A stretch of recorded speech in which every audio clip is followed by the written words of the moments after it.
Hello everyone, I am Pappu sir. Welcome to my YouTube channel Sania biology classes 2.0। तो आज हम आपके लिए लेकर आए हैं 10th का एग्ज़ाम एंटीबायोटिक सेशन। तो जिस तरह से 12th में बहुत ही ज़्यादा मात्रा में क्वेश्चंस को मैच हमने करवाया है, तो उसी तरह से एक प्रयास है कि 10th क्लास का एग्ज़ाम जो आप लोगों को 15 फरवरी से शुरू होने वाली है 10वीं कक्षा का यानी मैट्रिकुलेशन का, तो उसमें जितने भी क्वेश्चंस बायोलॉजी से पूछे जाएंगे उन सभी क्वेश्चंस को हम पहले ही आपको करवा देते हैं और उसी क्वेश्चंस को ध्यान से आपको कवर करके जाना है। ठीक है, तो चलिए, तो हम आपके लिए शुरू करते हैं। चैप्टर वाइज हम आपको बता देंगे कितने कितने क्वेश्चंस लघुत्तरीय दीर्घोत्तरीय बायोलॉजी से आपको आएंगे 10वीं कक्षा में। उन दोनों सीटिंग में, फर्स्ट सीटिंग में, सेकेंड सीटिंग में क्या क्या आएंगे, ये सब आपको हम बताते चले जाएंगे। तो ध्यान से देखिए और चैनल्स को सब्सक्राइब जरूर कर लीजिएगा, नोटिफिकेशन आपको मिल जाएगी, पर डे आपको जो है कि ये पढ़ाया जाएगा। तो सबसे पहला हम लोग देखेंगे बिहार विद्यालय परीक्षा समिति जो है, बिहार विद्यालय परीक्षा समिति जो है, इसमें से क्लास 10th के जो बायोलॉजी होंगे उसमें से चैप्टर वाइज, जैसे कि सबसे पहला जो चैप्टर है बायोलॉजी का वो है आपका जैव प्रक्रम। तो साइंस का पेपर जो होता है, साइंस का जो पेपर आपका होता है उस साइंस के पेपर में, विज्ञान के पेपर में बायोलॉजी जो है इससे भी क्वेश्चंस पूछे जाते हैं बढ़िया बढ़िया। तो जैव प्रक्रम से हम शुरू करते हैं आपको पढ़ाना। ठीक है, चलिए, तो जैव प्रक्रम से देखिएगा कि कौन से क्वेश्चंस आने वाले होंगे, तो उसको आप ध्यान से देखिएगा। चलिए, तो सबसे पहला क्वेश्चन है, क्वेश्चन नंबर फर्स्ट है कि पोषण क्या है। पोषण क्या है ना, पोषण क्या है। तो पोषण क्या है, इसको सबसे पहले हम लोग देखेंगे, इसके आंसर राइटिंग किस तरह से लिखना। तो पोषण क्या होता है, यानी कि न्यूट्रिशन किसे कहते हैं, पोषण क्या होता है। तो कहा जाता है कि जीवों में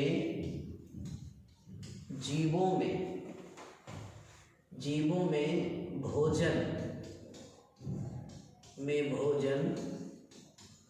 बाहर से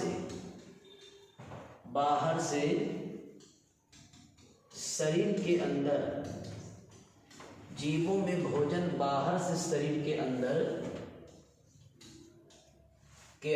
प्रवेश, जीवों में भोजन बाहर से शरीर के अंदर प्रवेश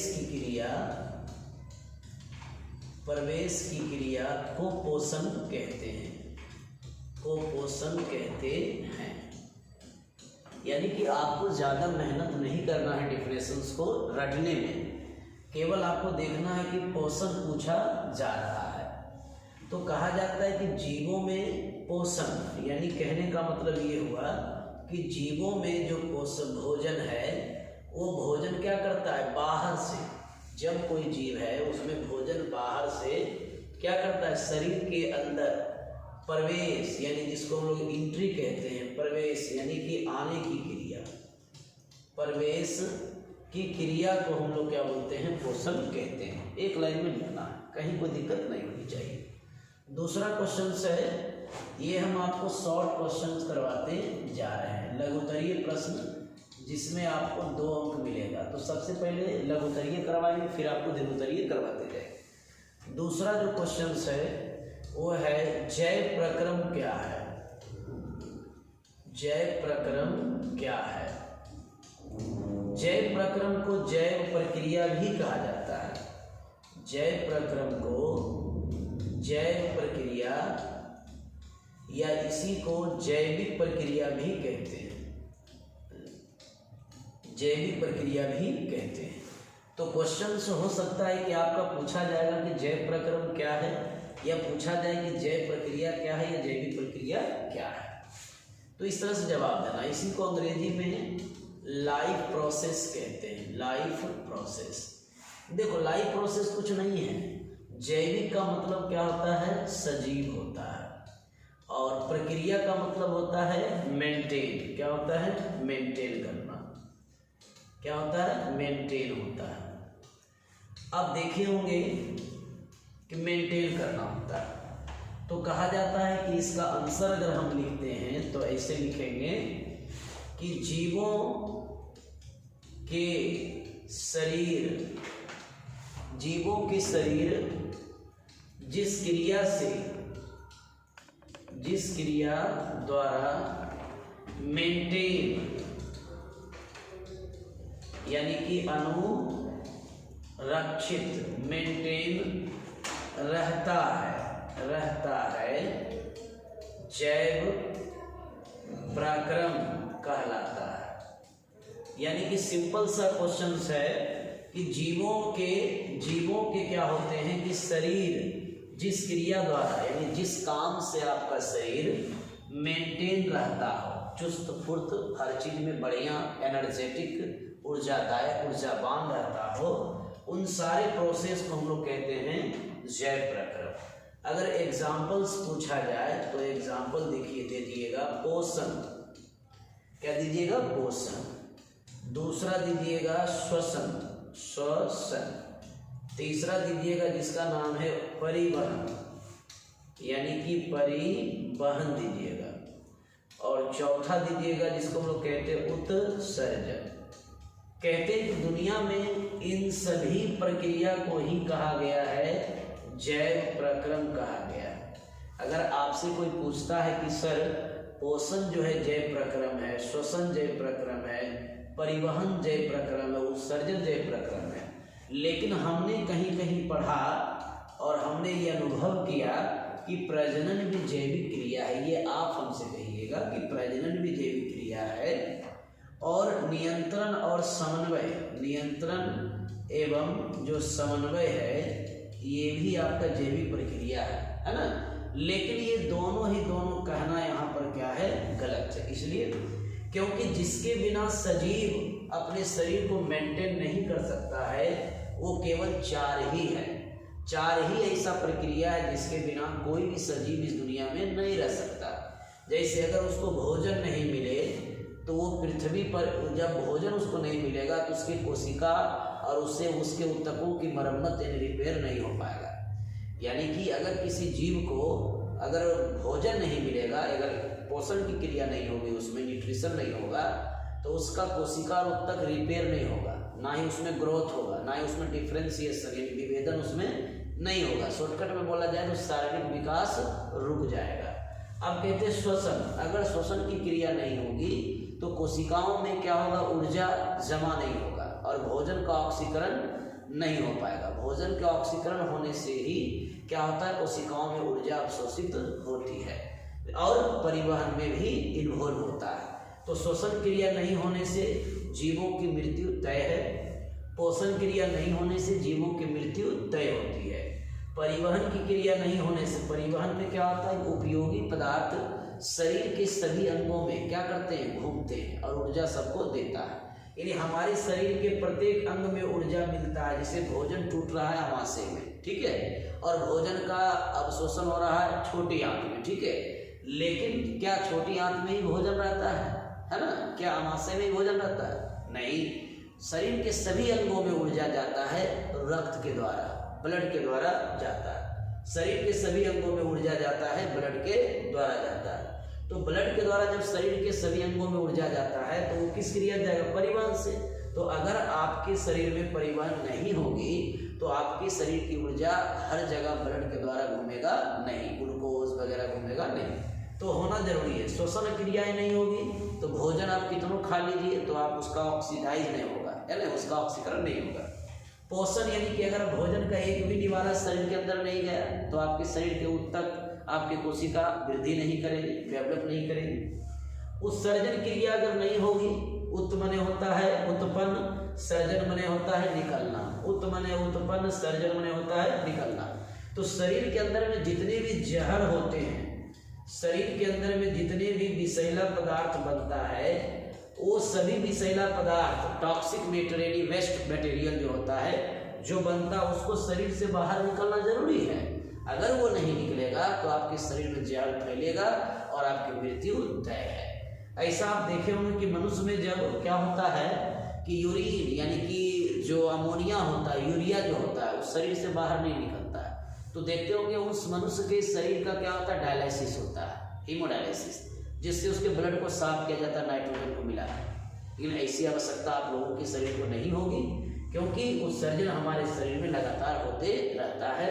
शरीर के जहर को बाहर निकालने का काम पैखाना और पेशाब से जो होती है उस क्रिया को उत्सर्जन बोलते हैं। शरीर के उपयोगी पदार्थ जो हम खाते हैं वो पूरे शरीर में घूमता है ब्लड के द्वारा, उसको परिवहन कहते हैं। शरीर में जब ऑक्सीजन जाता है तो भोजन हमारा टूट जाता है, उसको श्वसन कहते हैं। और शरीर की कोशिकाओं या ऊतकों की जो मरम्मत होती है जिसके लिए उसको पोषण कहते हैं। इन चारों का होना जरूरी है। अगर कोई प्रजनन नहीं करेगा तो मर नहीं जाएगा। बहुत सारे मनुष्य बांझ है, बहुत सारा ऐसा पौधा है बांझ है ना, बहुत सारा ऐसा जंतु है बांझ है, तो क्या वो मर गया? नहीं। तो प्रजनन नहीं करने से लोग नहीं मर जाएगा, बांझ होने से नहीं मर जाएगा। उसके बाद अगर कोई व्यक्ति पागल है, नियंत्रण समन्वय उसके शरीर में नहीं अच्छा चल रहा, मानो पागल हो गया, मेंटल हो गया, तो वो मर नहीं जाएगा, वो जिंदा ही रहेगा। तो हम कहेंगे इन सारी क्रियाओं से, जिस क्रिया से कोई भी जीव की मृत्यु नहीं होती है उसको जैविक प्रक्रिया नहीं कहेंगे। लेकिन जो ओरिजिनल जैविक प्रक्रिया वो यही चारों है। तो एग्जाम्पल में आप ये लिखिएगा। क्वेश्चन नंबर 3 है आपका, जो आपको पूछ सकता है कि भोजन क्या है।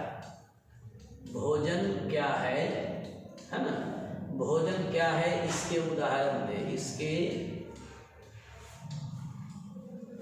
भोजन क्या, इसके उदाहरण दे।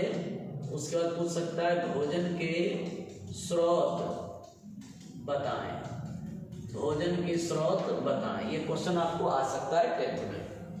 तो यहाँ पर इसका आंसर हम लोग को देना है कि शरीर के जैविक क्रिया, या सीधा एक लाइन में हम यूज करते हैं तो ज्यादा अच्छा रहेगा।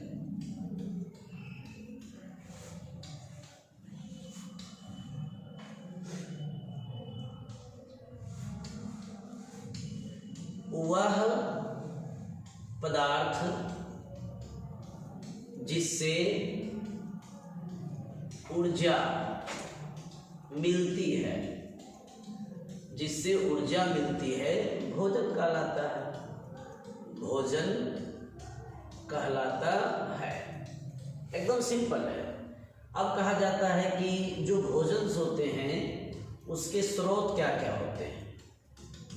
तो कहते हैं भोजन के जो स्रोत हैं वो आपका जो है, एक हो गया एनिमल हो गया, यानी जंतु भी भोजन के स्रोत होते हैं। ठीक है, तो जंतु जो भोजन के स्रोत होते हैं उसमें से आपका मीट हो गया, चिकन हो गया, है ना। उसके बाद एग हो गया, अंडा हो गया, है ना। उसके बाद आपका जो है कि लीवर हो गया, है ना। ये सभी क्या है, ये जंतुओं से प्राप्त होने वाला भोजन है, ये भी भोजन ही होता है ना। और दूसरा जो है जिसको हम लोग कहते हैं प्लांट्स, यानी कि पौधे से प्राप्त होना। तो पौधे से जनरली क्या होते हैं, सीरियल प्राप्त होते हैं। सीरियल यानी जिसको आप अनाज कहते हैं। तो अनाज में आप देखे होंगे कि अनाज की अगर बात करेंगे, सीरियल की बात करेंगे तो गेहूं हो गया, उसके बाद चावल हो गया, उसके बाद मक्का हो गया, है ना। मक्का हो गया, गेहूं हो गया, चावल हो गया, etc। ये सभी आपको मिलेगा सीरियल से। और अगर हम बात करेंगे कि प्लांट में, तो सब्जी हो गया, या जिसको बोलेंगे हम लोग वेजिटेबल्स, क्या हो जाएगा कि फ्रूट्स हो गए, यानी कि बहुत सा गेहूं, चावल, मक्का ये सब हो गए। उसके बाद क्या हो जाएंगे, फ्रूट्स हो जाएंगे, यानी कि फल हो जाएंगे। इन सभी क्या है, पौधे के ये स्रोत हैं और ये जंतु के स्रोत हैं। जैसे कि मिल्क की बात करेंगे तो मिल्क भी हमारा क्या हो गया, ये एनिमल का स्रोत है, ये भी आपका जो है कि इम्पोर्टेंट। उसके बाद कुछ दलहन हो गए, दलहन पौधे, दलहन हो गया जिसको पल्स कहते हैं, है ना। तो दलहन हो गया, फल हो गया और अनाज हो गया, ये सभी पौधे से प्राप्त होने वाले स्रोत हैं। किसका, भोजन का। यानी हम लोग इन सभी को ग्रहण करके, जब हम ग्रहण करते हैं तो हमारे शरीर में ऊर्जा आती है, जिसको हम लोग भोजन के स्रोत कहते हैं। इन सभी को ग्रहण करने के बाद हमारे शरीर में जो ऊर्जा आती है, इसको हम लोग भोजन के स्रोत कहते हैं। तो ये जंतु से। अब कहा जाता है कि जो भोजन में पाया जाता है रासायनिक पदार्थ, वो देखिएगा। तो कहते हैं कि भोजन में जो होते हैं वो कार्बोहाइड्रेट, कार्बोहाइड्रेट, वसा, प्रोटीन, खनिज लवण पाए जाते हैं। खनिज लवण, उसके बाद क्या होगा, विटामिन पाए जाते हैं। बस इतना ही पॉइंट आपको कवर करना है कि इसमें क्या क्या मिलेगा आपको भोजन में। अगर आप भोजन ले रहे हैं तो कार्बोहाइड्रेट मिलेगा, जैसे कि आप गेहूं मक्का खाते हैं, चावल वगैरह तो कार्बोहाइड्रेट है। वसा, तेल वाले जितने भी चीज़ होगा सभी में वसा होंगे। प्रोटीन की बात करेंगे, दूध हो गया, मटन हो गया, चिकन हो गया, सोयाबीन हो गया, चना हो गया, इन सभी में प्रोटीन होंगे। खनिज लवण की बात करेंगे तो जितने भी फल है और सब्जियां हैं इन सभी में क्या पाया जाता है, खनिज लवण पाया जाता है। उसके बाद क्या पाया जाता है, विटामिन। तो ये सभी भोजन में पाए जाने वाले पोषक पदार्थ हैं। तो इन सभी में हम इन सभी को क्या बोलेंगे, भोजन में पाए जाने वाले क्या है, पोषक पदार्थ, न्यूट्रिएंट्स है। चलिए, तो यहाँ पर क्या होगा कि इसको हम लोग हेडिंग करके कर सकते हैं कि ये न्यूट्रिएंट्स हो गए, जिसको हम लोग बोलते हैं पोषक। क्या इसको बोलेंगे, पोषक। तो ये हो गया पोषक हो गया, यानी ये सभी जो है ये सभी क्या है, पोषक हो गया। तो कहते हैं भोजन में पाए जाने वाले कार्बोहाइड्रेट, वसा, प्रोटीन, खनिज लवण, विटामिन इत्यादि को हम लोग क्या बोलते हैं, पोषक बोलते हैं। पोषक को एक लाइन में बोला जाएगा पोषक तत्व कहते हैं। ठीक है, चलिए, तो ये क्वेश्चन हो गया आपका क्लियर। भोजन क्या है, इस क्वेश्चन को हमने करवाया है। उसके बाद जय प्रक्रम क्या है और पोषण क्या है, इस क्वेश्चन को हमने करवाया। अब हम लोग देखेंगे कि पोषण के कितने प्रकार होते हैं। ठीक है, ये देखना होगा। पोषण के प्रकार,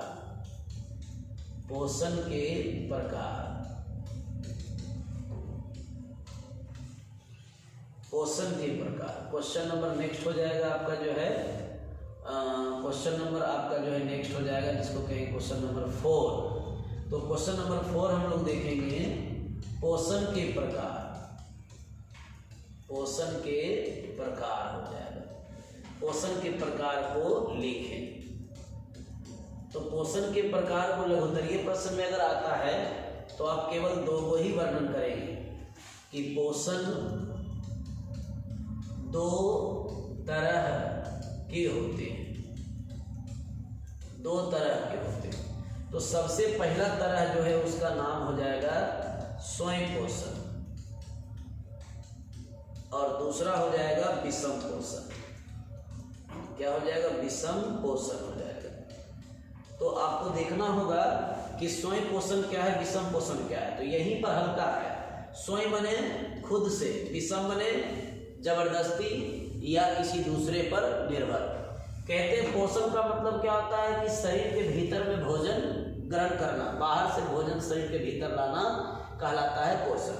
तो कहते हैं कि अगर भोजन मान लीजिए स्वयं आ रहा है शरीर में, तो वहाँ पर क्या हो रहा है कि जैसे कि स्वयं पोषण की बात होगा तो स्वयं पोषण उसमें होते हैं जिसके अंदर प्रकाश संश्लेषण होता है।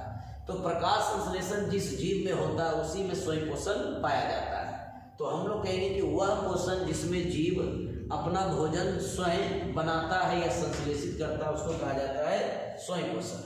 और वह पोषण जिसमें जीव क्या करता है, भोजन किसी दूसरे से ग्रहण करता है या किसी दूसरे पर भोजन के लिए निर्भर रहता है, उसको कहते हैं विषम पोषण। ठीक है, तो कोई दिक्कत नहीं है। तो अब इस तरह से इसको बढ़िया से देखते चले जाइए। तो सबसे पहला हमारे पास आएगा स्वयं पोषण क्या है। स्वयं पोषण तो कहते हैं कि वह पोषण जिसमें जीव भोजन स्वयं बनाता है, वह पोषण जिसमें जीव भोजन स्वयं बनाता है स्वयं पोषण कहलाता है। यानी कि काफी इजी लैंग्वेज में आपको बता दिया गया। एग्जाम्पल्स की अगर बात करेंगे तो अगर हम एग्जाम्पल्स की बात करेंगे तो यहाँ पर एग्जाम्पल्स होगा हरे पौधे। ये हरे पौधे जो होते हैं ये अपना भोजन खुद से तैयार करता है ना। चलिए, किस विधि से तैयार करता है? तो प्रकाश संश्लेषण से। वो हम आगे इसके भी प्रकार पढ़ाएंगे लॉन्ग क्वेश्चन में कि स्वयं पोषण का भी प्रकार है, रासायनिक स्वयं पोषण और प्रकाश स्वयं पोषण, वो आगे देखेंगे। चलिए यहाँ शॉर्ट क्वेश्चन से आपको निकालना है पहले। उसके बाद क्या है? विषम पोषण। विषम पोषण के बारे में लिखना। कहते हैं कि वह पोषण जिसमें जीव भोजन दूसरे जीव से प्राप्त करता है या दूसरे जीव पर निर्भर रहता है, विषम पोषण कहलाता है। विषम पोषण कहलाता है। तो यानी कि विषम पोषण की अगर बात करेंगे तो वह पोषण जिसमें जीव भोजन दूसरे जीव से क्या करता है? प्राप्त करता है या दूसरे जीव पर क्या करता है? निर्भर रहता है, उसको क्या बोलेंगे हम लोग? विषम पोषण। तो इस सेशन में हम 4 शॉर्ट क्वेश्चंस आपको करवाए हैं। फिर हम कल नेक्स्ट सेशन में जैव प्रक्रम पर ही कंटिन्यू रहेंगे। तो कल हम आपको करवाएंगे और भी शॉर्ट क्वेश्चंस बहुत सारे, जैसे अमाशय के पीएच, अमाशय की HCl एसिड की क्या भूमिका होती है, ये करवाएंगे। छोटी आंत अवशोषण की क्रिया को कैसे अभिकलित करता है, ये सारे चीज़, सारे NCERT क्वेश्चंस और सारे जो इस बार आने वाले हैं उन सारे क्वेश्चंस को भी हम करवाएंगे। तो इस चैनल को सब्सक्राइब करें और इस वीडियो को ज़्यादा से ज़्यादा लाइक करें और कल फिर बने रहें। इसके लिए आज के लिए थैंक यू और ध्यान दें।